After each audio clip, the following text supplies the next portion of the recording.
Work and your spiritual path. Is work an obstacle on the spiritual path? Hello, this is Chris speaking, Shores of Infinity, with a very, very important and practical question. How about work and spirituality?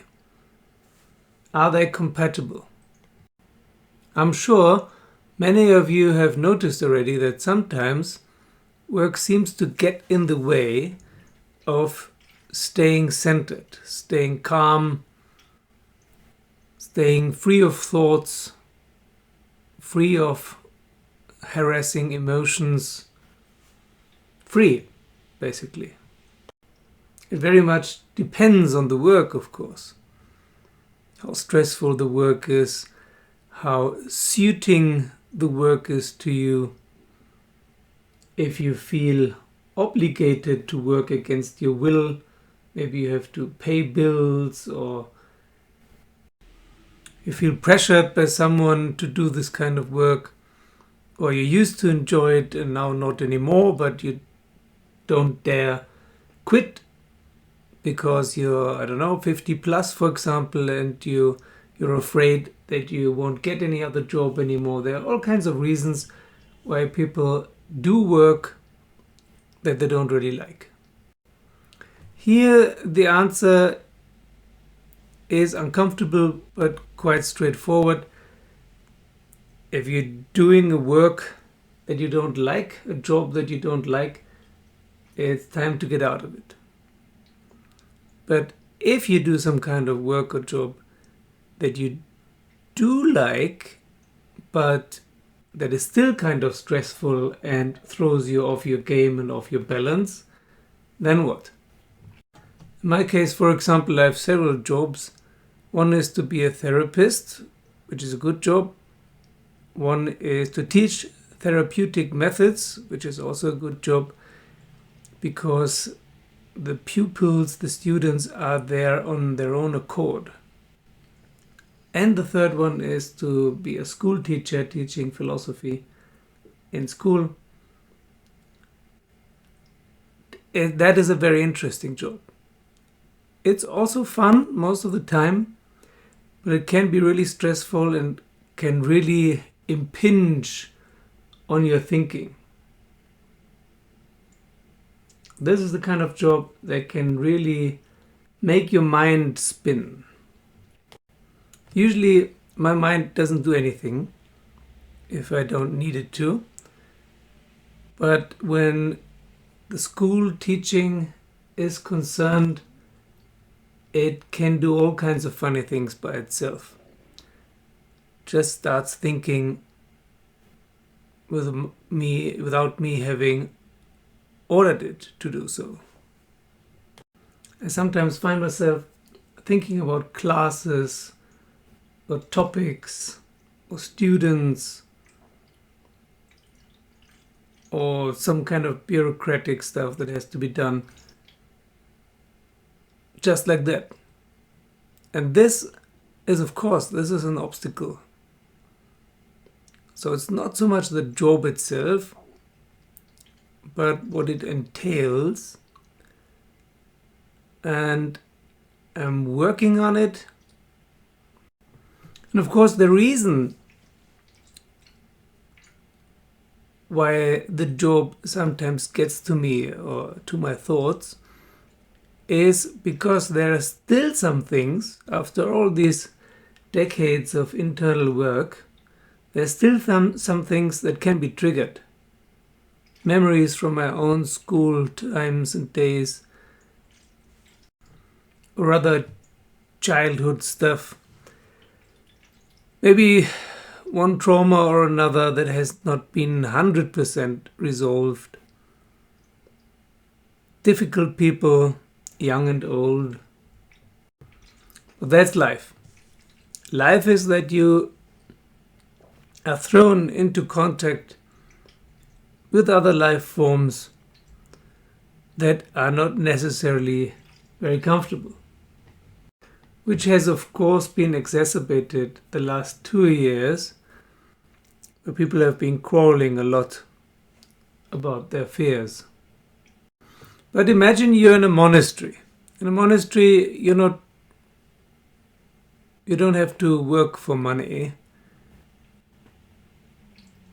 You're not in the usual kind of work relationships, but you still have to deal with other people who have other views and other opinions, and with whom you might not be very compatible. So that's not really a solution. Of course, some people have found a way to do a creative type of work that also generates material funds, like writing or painting or building stuff. Or what I've also seen is you go somewhere where there is a very low stress potential. For example, a hotel clerk in a small hotel, or to work in an organic supermarket somewhere. Smaller enterprises. Something with very little responsibility. Just filling up and filling in the shelves somewhere. Or some people really leave the so-called civilized world and go somewhere else and stop working. If you have $100,000, for example, you might be able to spend the rest of your days in a country like India or Indonesia or in some African or South American country without having to work another day of your life. But you will still be forced to get in contact with uncomfortable people. For example, by buying a real estate. And sometimes it's very, very necessary to have a timeout, to have 3 months or half a year or 1 year or 2 years or 3 years or 5 years of complete freedom to just work with yourself without any other adverse influences or compulsions. Sometimes it is necessary. Some kind of sabbatical. And it would be splendid if there was some kind of retreat center for that. And this retreat center, of course, it cannot be so expensive that you can only afford to go there for a week or so. There has to be a retreat center where you can go for weeks and months. There are places like that, more or less. I know one in India, in Hampi, for example. But definitely not enough. And then you have the thus spake Zarathustra problem. Yeah? You've spent some time in peace in a retreat center, in the nature, somewhere in the forest or on the mountain. And then you go back into civilization and try to find your way again. You feel very stable, and then it hits you like a bulldozer. Only because you're able to be in peace by yourself doesn't mean you can still maintain this poise surrounded by lots of people and societal rules. Because most of these rules are plain stupid. They're made for people who are fast asleep. So if you're not fast asleep anymore, most of these rules will become a hindrance, an obstacle sooner or later. So the constant struggle is here to find a balance between society and work and material life on the one hand, and your spiritual path and your inner peace on the other hand. Some spiritual people find this balance by going to a monastery or by writing books or giving courses. especially in the last 2 years, during the last 2 years, a lot of courses have been offered by so-called spiritual teachers or self-help gurus and whatnot. But apart from your own trauma work and solving your childhood issues, your psychological disturbances, there's one topic that is usually underestimated, which is, especially in wealthy Western countries, the fear of poverty. In reality, no one forces you to do anything. No one forces you to work for money. It's not a really... The whole system sucks, actually. It's a system of exploitation, almost always. Be it in a poor country or a rich country, be it in the east or the west or the north or the south, it doesn't matter. It's a matter of exploitation. Most kinds of works, unless you work for yourself, maybe, it's about profits from which you don't profit. And being part of this sick system is in itself already a burden that gnaws on your soul. For example, again, teaching in school, in high school. The whole setup is not ideal, even if you work in an alternative or private school. The main thing that is happening there is to create robots for the industry, to brainwash the children. So if you realize this and you want to do things a little bit differently, then you're working against the system, which is hard. If you realize this and you don't try to change anything, you're working for the system, and it's also hard. The children are rebelling against the system as their way should be. They should rebel against such a crappy system, but it makes any kind of teaching, even a teaching that would be good for them, even harder. The same goes for many other jobs, like working in insurance or banking or big high-tech companies or social media companies or media companies in general.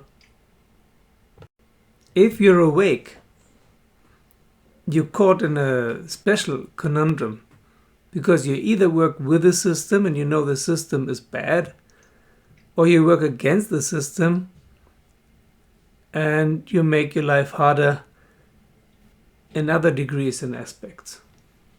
So the question of work really, as I said, apart from your own traumata, it really depends on and relates to the whole society and culture as a whole. Many spiritual teachers, they say, don't worry about other people. There is no such a thing as other people. The others, them, they. Don't worry what they think or might think. And on the one hand, this is true.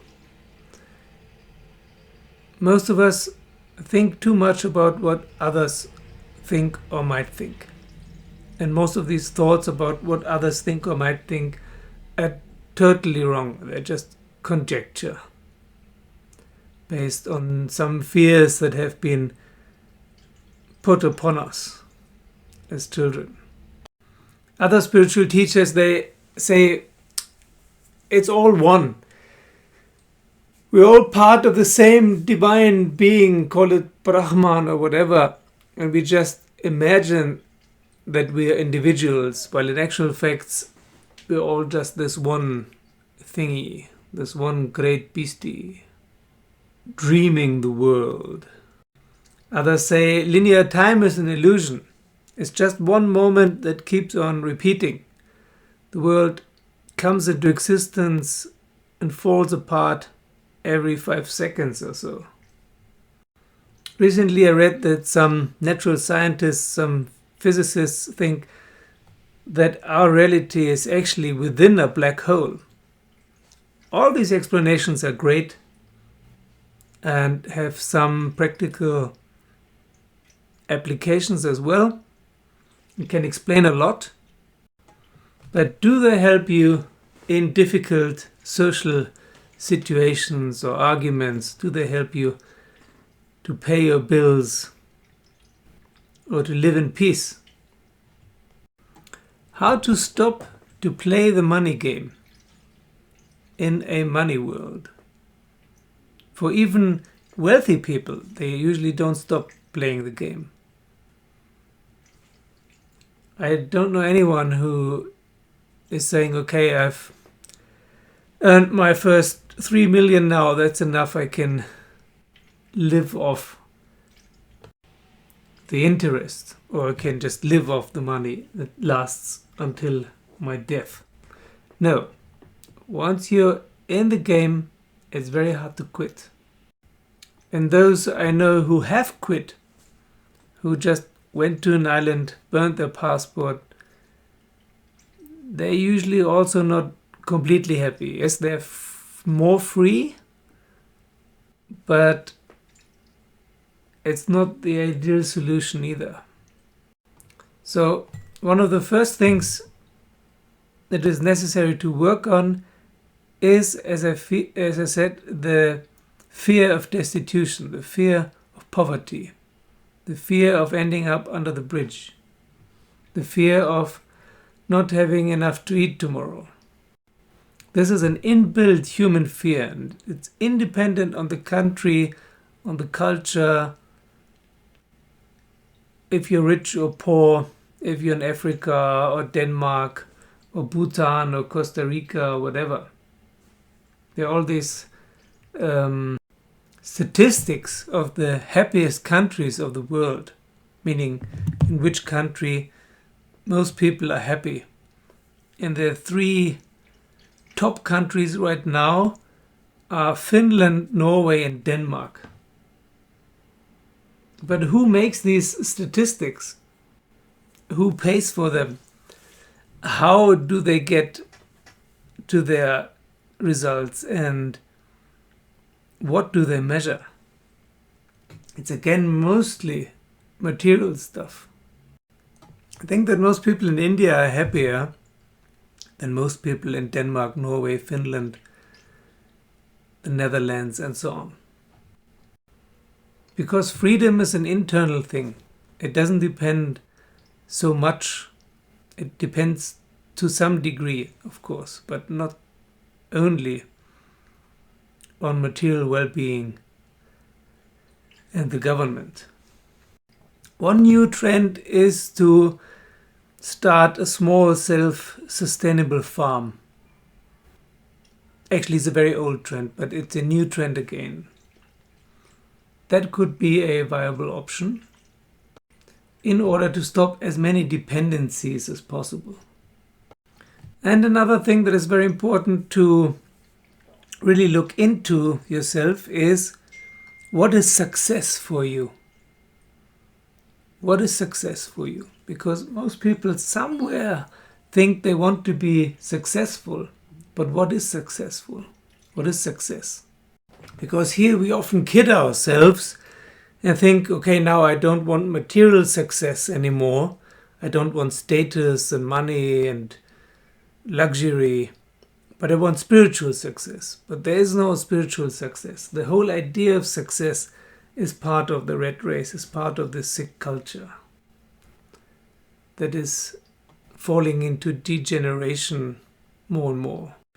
We are in the decline of the Roman Empire, so to say, in the fall of the Roman Empire. And it's time to get out of the hamster wheel as soon as possible. You have to find your own way. Sorry, I don't have the top solution here.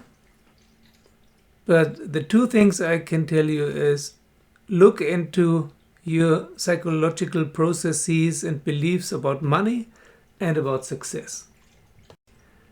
And everything you still kind of feel dependent on. Things that make you feel at the mercy of someone or something. Why do you feel you have to do something, or you have to do something a certain way, or that you cannot do something, or that it is not possible or allowed to do something?